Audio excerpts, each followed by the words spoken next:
Почитувани слушатели, ви посакувам Божи благослов. Денешнава моја тема гласи «Треба да се родите од озгора». Текстот се наоѓа во Евангелието според Јован 3 глава. Како прво, не треба да се гои мисла дека човекот таков каков што е, може и без наново раѓање да се провлече во Божјото царство. Само ако има некое елементарно познавање за Христос и општо за христијанството, или ако е припадник на некоја црква што ја смета за исправна.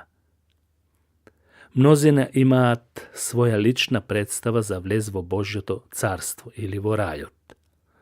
И затоа не се замараат со прашањето за наново раѓање.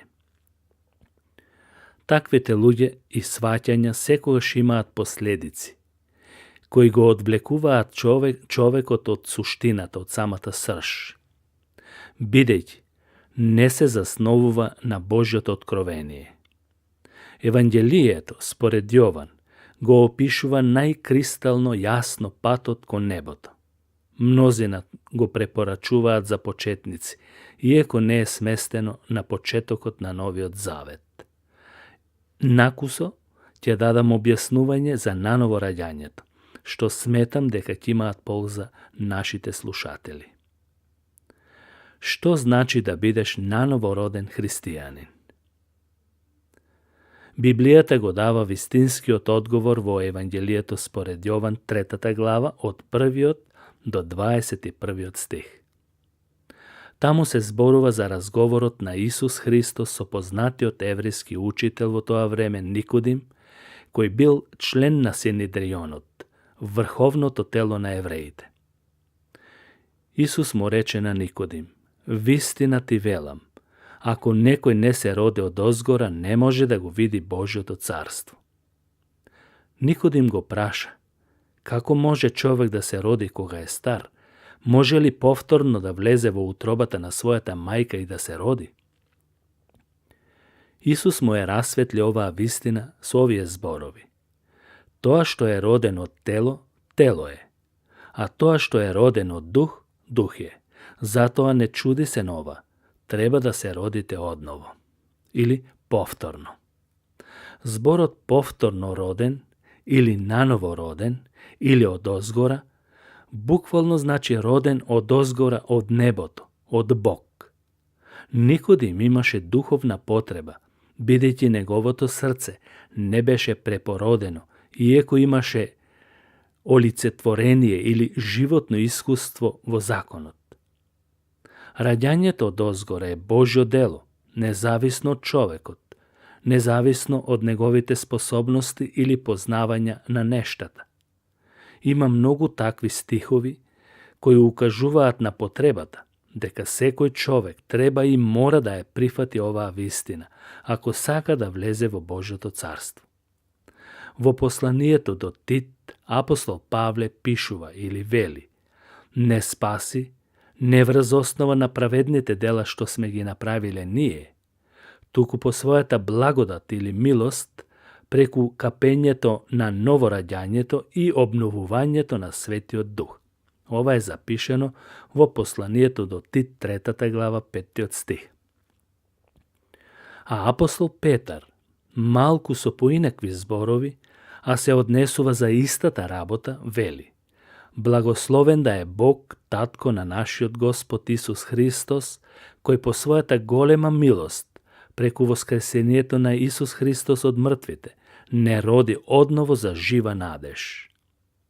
Од овие стихови може да се согледа дека наново раѓањето е единствен начин за влез во Божјото царство, бидејќи само преку него се станува Божјо дете. Се поставува прашањето зошто човекот треба да се роди повторно или од озгора. Павле го опишува неверниот човек кој живее без Бог дека е мртов. Тој и предочи на црквата во Ефес дека порано, додека не биле верници, живееле во смртта.